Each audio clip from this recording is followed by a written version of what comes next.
This morning we're going to address a topic that we don't deal with very often. And it's a topic described by a very old-fashioned sounding word. Sabbath. Sabbath. I'd like to start by knowing what you think. And so when you hear that word Sabbath, I'm curious to know what comes into your mind. If you have a thought, just shout out your answer. Rest. Okay. Anyone else have a thought?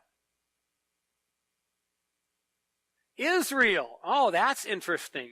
Yes, some people view the Sabbath as something for the Jewish people. Okay. Anyone else have a thought? The Lord's Day. All right.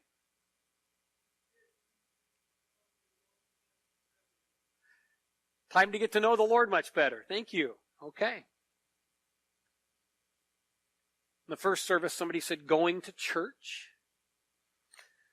I've also had people answer that question by saying Saturday or Sunday. And that's an interesting point that we will talk about this morning.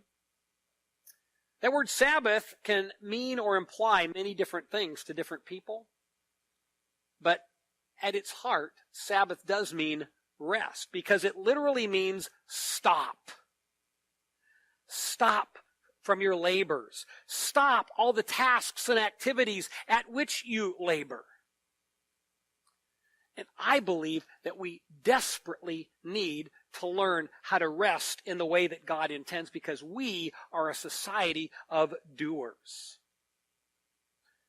We are driven by a need to accomplish things. We're driven by a need to be relevant. And we're driven by a desire to try and exert some kind of control over our lives. But I've discovered that our incessant doing does not lead to greater control. It just leads to greater anxiety.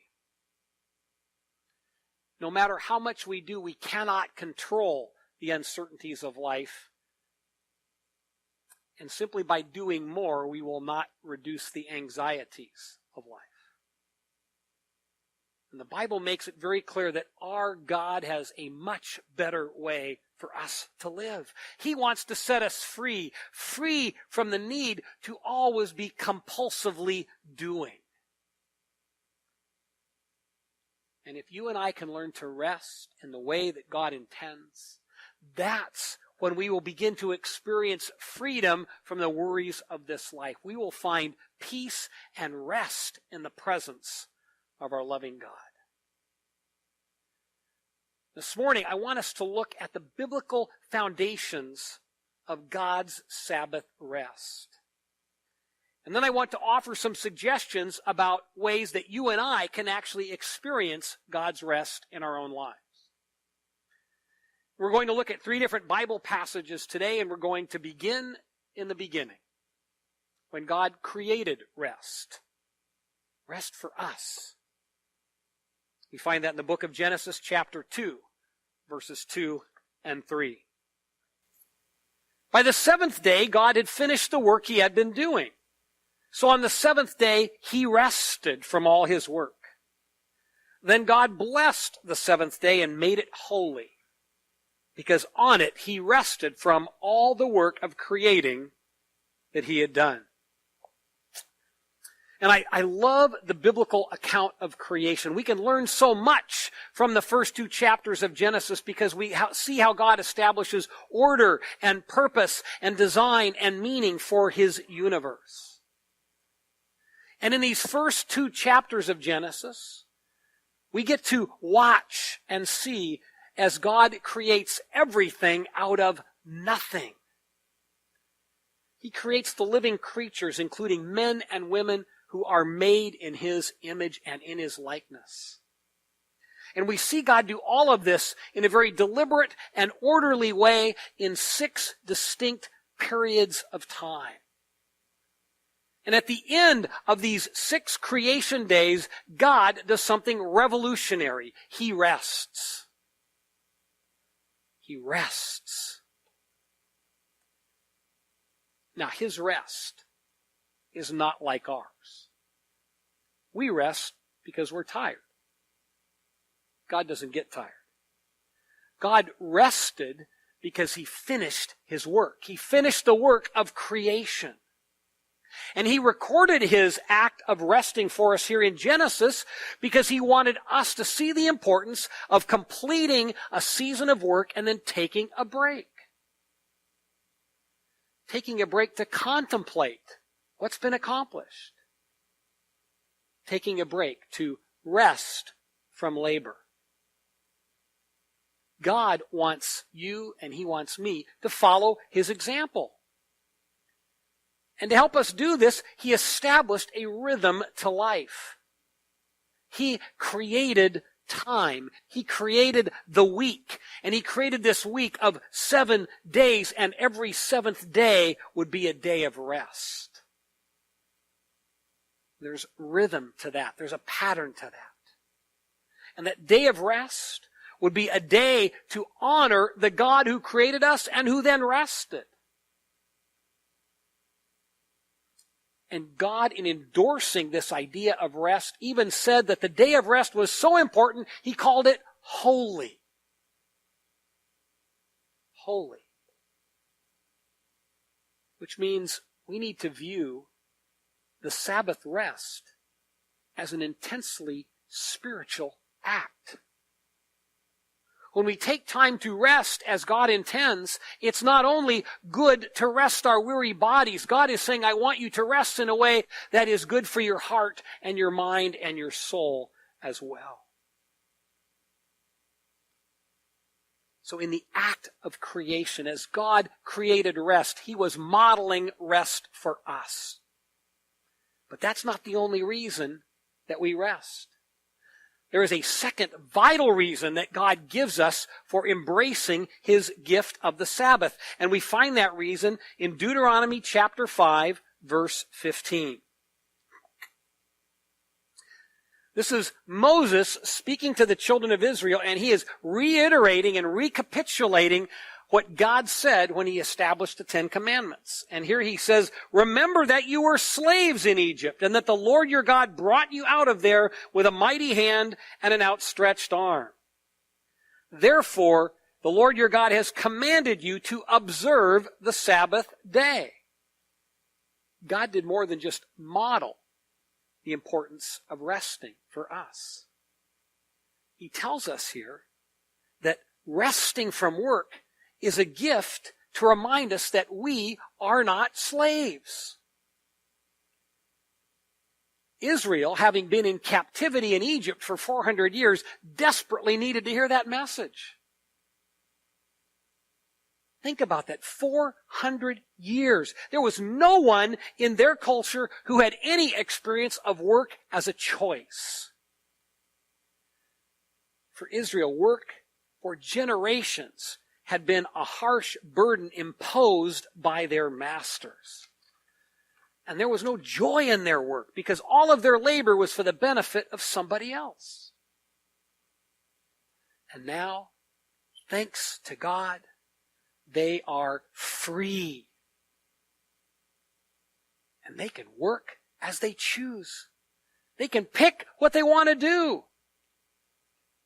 They can be farmers and raise crops. They can be sheep herders or merchants or shopkeepers. They can buy and sell real estate or be property managers. They have freedom to choose their work. And whatever work they choose to do, they now can enjoy the fruit of their labors. And now that they're free to work as they want, God does not say, work all the time. He says, take some time off. Take a day off for the Sabbath. You see, only free people can choose not to work. And when we voluntarily take time to rest rather than to work, we make a powerful statement that we are not slaves. But here's the tragedy. Far too often, we make ourselves slaves. We enslave ourselves to our work. And this is true whether we work for a paycheck or whether we're retired or whether we volunteer. It's true whether we work inside or outside the home. We experience work in a variety of ways, and far too many of us work far too much. And sometimes we work all the time. And when we work all the time, we're just slaves. I had a powerful lesson about this a number of years ago. I happened to read a profile of a CEO of a Fortune 500 company in Forbes magazine. And this man worked 80 hours a week and seldom took a day off. When he and his wife went on vacation, she was able to slow him down to only 40 hours a week. That was his vacation. Now, this man worked hard and he was tremendously successful. He earned millions of dollars every year. He lived in a huge house. He owned several luxury cars and his own corporate jet.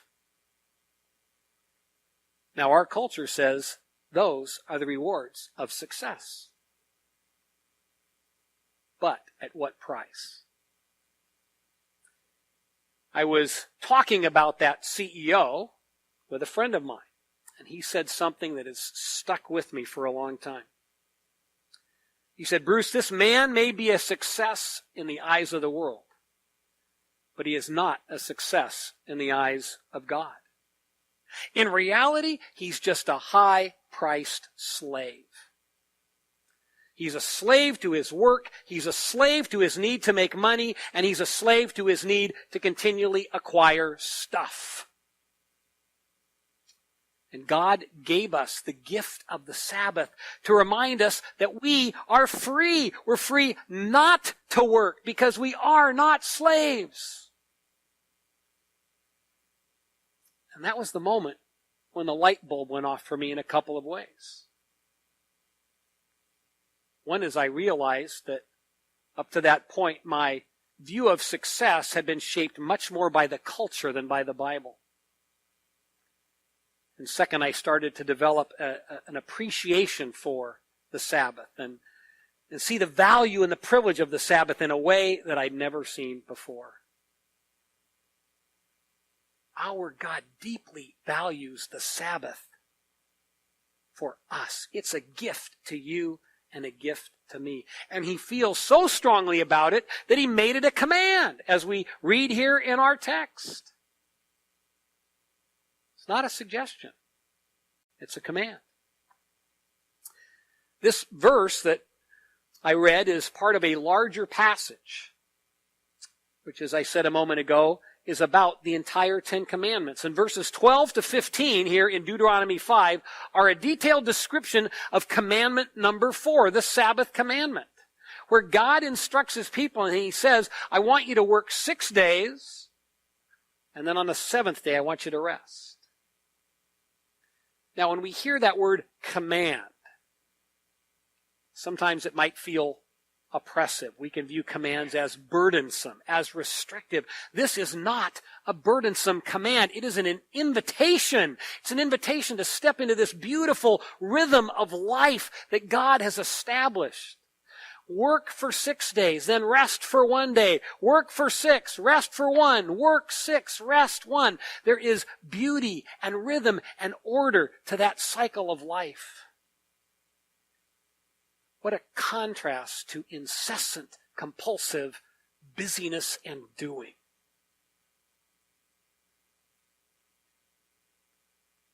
These two texts we've looked at are short. And yet we find 3 significant reasons why we should embrace the gift of God's Sabbath rest. First, we rest because God rested as an example for us. And second, we rest as a reminder that we are not slaves.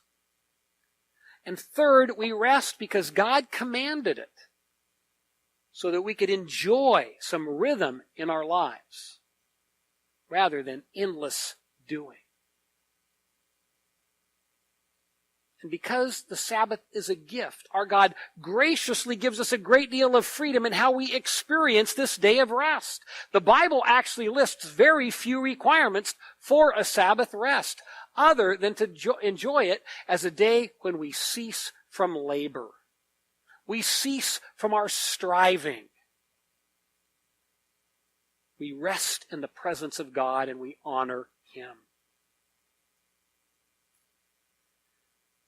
Now, when God first issued this command, the Jewish people took it very seriously, and that's a good thing. Unfortunately, they were so afraid of getting it wrong that they argued incessantly about what was work and what was rest. And they debated those issues in excruciating detail, asking questions such as, how far can you walk on the Sabbath? And if you're a physician and somebody sick comes to you, can you heal them, or is that work? And if you keep livestock and your goat or your sheep or your cow wanders off, is it work if you go and rescue them and bring them back? They got completely bogged down in those kinds of questions, on and on and on, and they developed a list of 39 specific activities that were prohibited on the Sabbath. And those 39 activities inferred many more prohibited activities. So in their desire to get it right,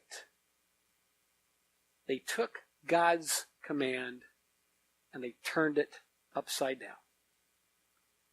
They took a positive command,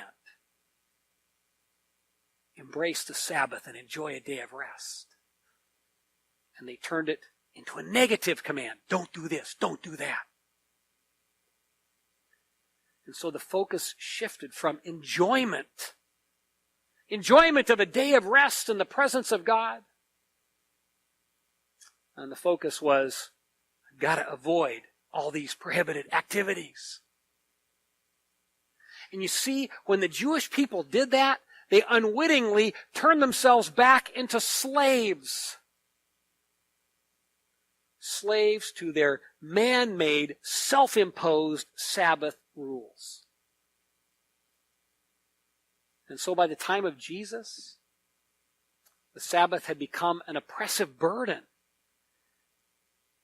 And for many people, it no longer truly was a day of spiritual rest. So Jesus had to reclaim it. He had to reclaim this biblical idea of rest. There's numerous examples of that in the life of Jesus, but we see one profound one in Mark chapter 2, verses 23 to 28. One Sabbath, Jesus was going through the grain fields, and as his disciples walked along, they began to pick some heads of grain. The Pharisees said to him, "Look, why are they doing what is unlawful on the Sabbath?" He answered, "Have you never read what David did when he and his companions were hungry and in need? In the days of Abiathar, the high priest, he entered the house of God and ate the consecrated bread, which is lawful only for priests to eat. And he also gave some to his companions. Then he said to them, the Sabbath was made for man, not man for the Sabbath. So the Son of Man is Lord even of the Sabbath." Jesus wanted to draw men and women back to the heart of God. So throughout his life and ministry, we often see him doing things on the Sabbath that were unlawful, and yet necessary and acceptable and appropriate. And here, because he and his men are hungry, they go pick some grain so they can eat. And Jesus even notes that the revered King David, in one case, violated the Sabbath law and violated the tabernacle laws by eating the consecrated bread there from the tabernacle. And Jesus' point is clear. Mankind is not slave to rules and regulations about the Sabbath. Instead, the Sabbath is a gift from God which we have the freedom to embrace. It's a day of rest for our benefit, and it's not going to be much benefit if we're starving. So if you're hungry, get some food and enjoy the Sabbath.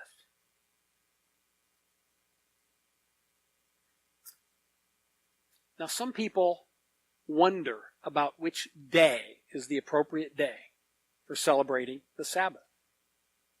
In fact, some people get bogged down in this issues. But there's a legitimate question. Should it be Saturday or Sunday? God clearly instituted the original Sabbath on the seventh day of the week, and yet the Church of Jesus Christ just as obviously moved it to the first day of the week. So how and why did that happen? Well, it actually happened fairly quickly and without a lot of commotion. We see some hints of the beginning of this shift in the New Testament. Here's a couple of examples. In 1 Corinthians 16, Paul encourages the church members to set aside money for their offerings on the first day of the week. Then in writing to the church in Rome, Paul also gives us some insight about the fact that churches are struggling with this issue of days. He writes in Romans 14:5, one person considers one day more sacred than another. Another considers every day alike. Those early churches were wrestling with how and when to practice the Sabbath and how to do so in a distinctly Christian manner. And by the end of the first century, Sunday as the Sabbath day had become the established practice for Christians. And here's what I find really fascinating. This change took place under the oversight of and with the approval of the apostles, all of whom had been raised as faithful Jews. All of them viewed the Saturday Sabbath as sacred. And yet they helped shepherd this change from Saturday to Sunday with very little fanfare and without writing much about it. Why did they feel free to make that change? Because of what Jesus said. The Sabbath is made for us. And what's important is not the day. What's important is to experience the Sabbath rest. What's important is to experience the rhythm of life which God has established for His people. Work 6 days, rest 1 day. Work 6 days, rest 1 day. That's what's important. And so without altering the meaning or the substance of the Sabbath, the church simply shifted to Sunday. And they picked Sunday for very profound reasons. The first day of the week is the day that Jesus Christ rose from the dead. It's the day that He demonstrated His power over life and death. It's only because of His death and burial and resurrection that the Church of Jesus Christ even exists. So Easter Sunday, the day of resurrection, was a day of new creation. What a perfect day to pick for Christians to enjoy a Sabbath rest. Now, unfortunately, our all too human tendency is to neglect or even misuse the gifts that God gives to us. And just like the Jews, we have forgotten how to embrace God's gift of Sabbath rest. The Jews became slaves to Sabbath rules, and we become slaves to doing. And we're doing so much that it inhibits our ability to rest. After the first service, somebody told me that Americans invented the rocking chair, and we did so that even when we sat down to rest, we'd still have something to do.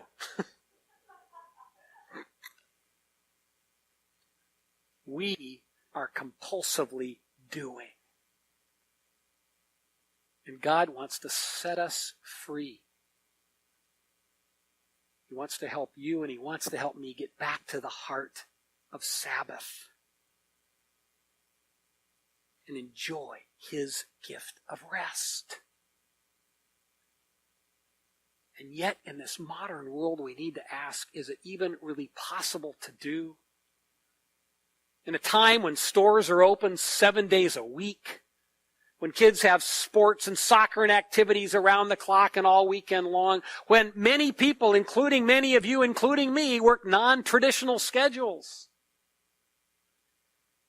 How can we do this? How can we make room for any kind of a Sabbath rest?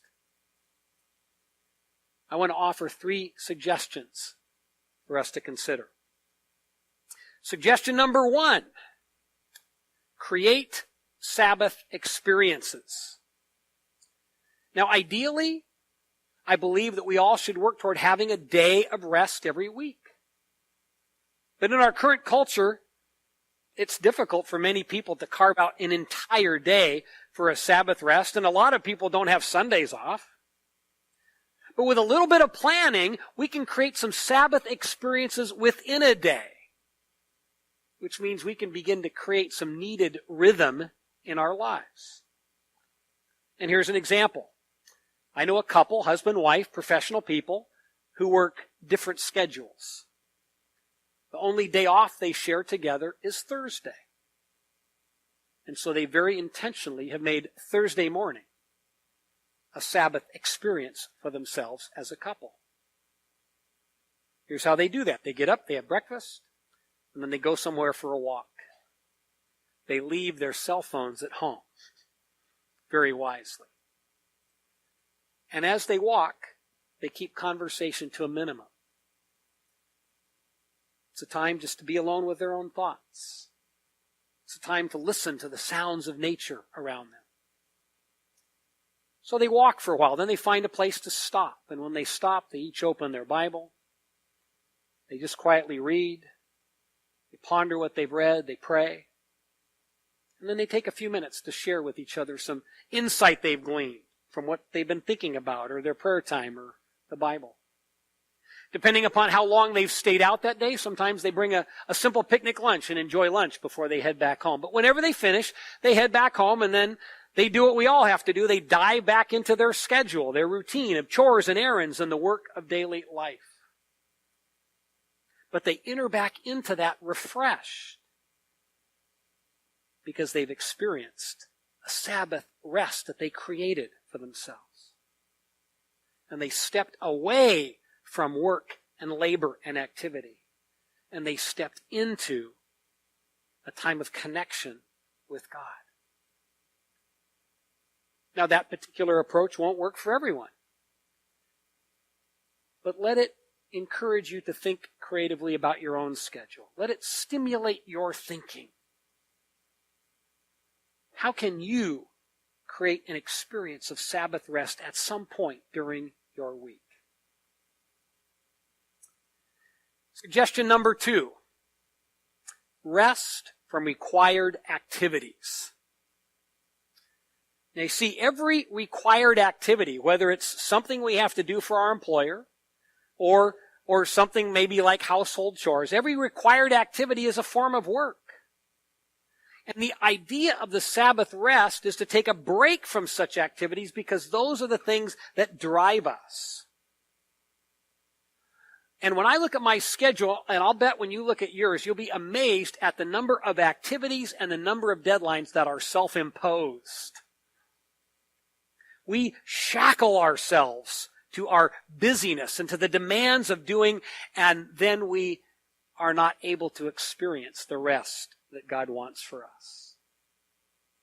Because we keep doing things that drive us and compel us. And if we just take time away from work, our employment,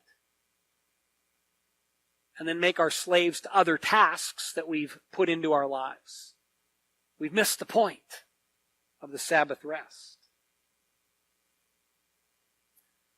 And I think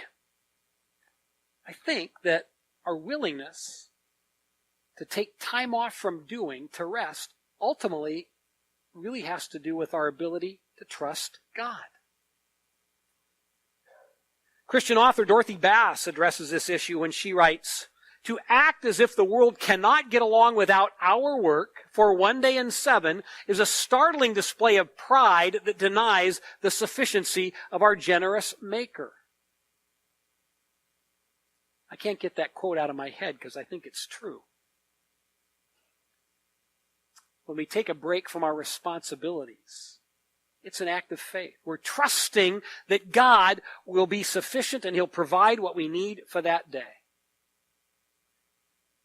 And so we should trust God enough that we're willing to rest from something that's required and give ourselves some breathing space in our lives. Here's an example from my own life. Because of the nature of my work, it's very hard for me to experience Sunday as a day of Sabbath rest. Tuesday is my day off.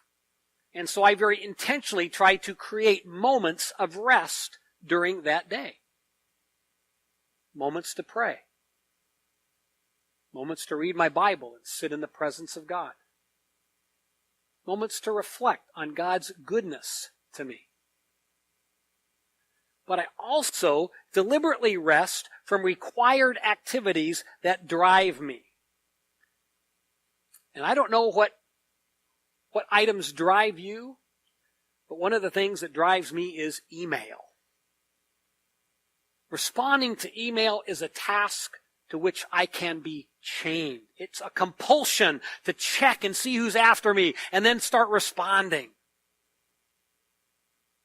I need a break.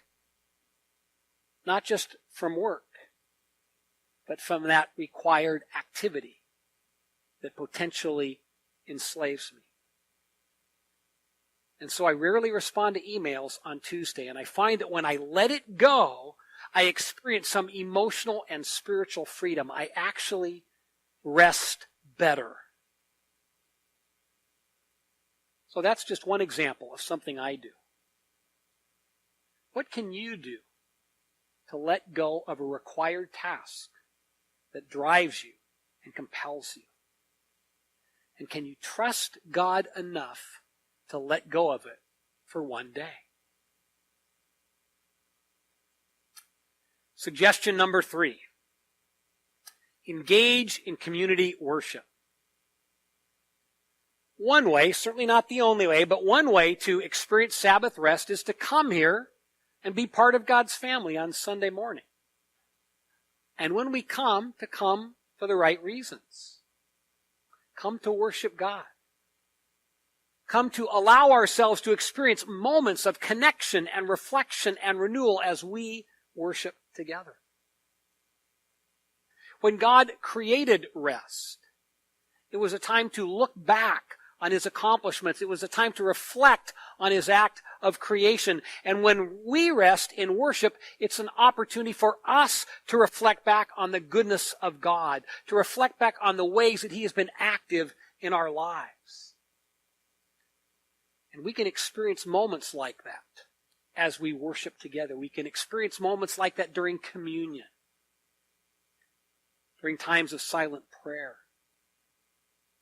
During the singing, when we do more than just mouth the words, but we take those lyrics and we allow them to become the prayers of our heart. When we worship together, we break into the demands of our daily lives and we establish some rhythm to life. And we can experience refreshment in the presence of God.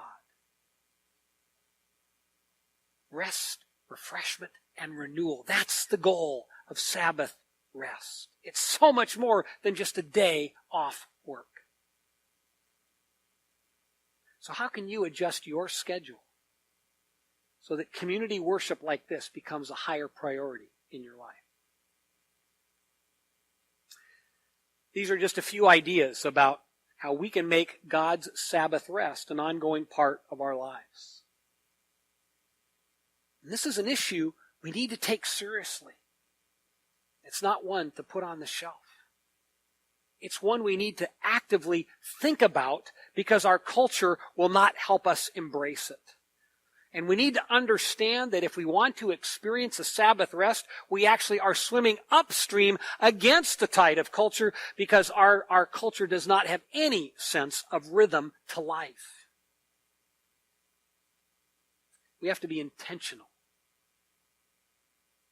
to embrace and experience this great gift that God has for us. Now, our God has made us to be productive. He's created us with the ability to work and to find satisfaction in what we do. But He doesn't want us to be slaves to our work. He wants us to be free. Free from the need to compulsively be doing. Here's the question we need to wrestle with. Based on what we've seen here in the Bible this morning, what changes might God be inviting you to make? What changes might God be inviting me to make? So that we can experience the peace and the refreshment of God's great gift of Sabbath rest.